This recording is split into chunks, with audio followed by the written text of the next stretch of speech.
Okay, Coach, we're looking at HVAC and overcurrent device marking and identification here.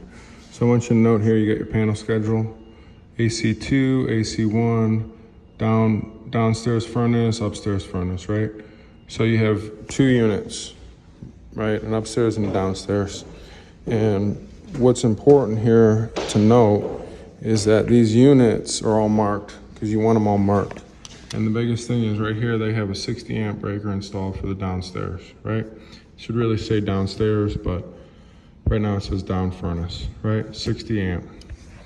All right, so why it's important to mark all these and why it's important to check all of these is because of right here, right? So this is your HVAC nameplate, all right? It's your nameplate ledger, right? Comes from the factory. All units should have one. I want you to read this. Heater amps 28. All right. We need to know the minimum ampacity, which is what it says here, 39.6.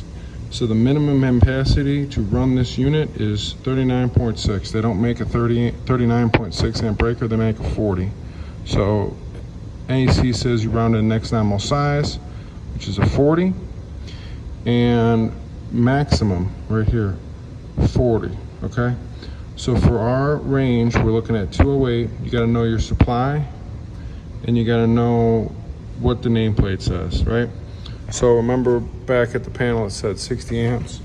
So the only way they get away with pouring in a 60 amp there is if they take this is a disconnect.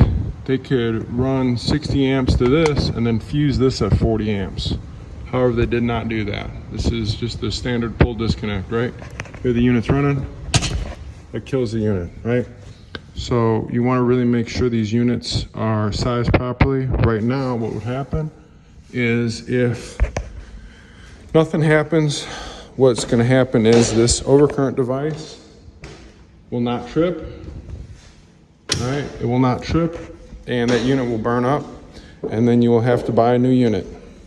Because instead of having it trip at 40 amps, it will trip at 60 amps, which this unit will be already burned up by then. So that's why it's important when you're looking at these units to check your nameplates and check your panels, because that way you can then go through and identify the units properly.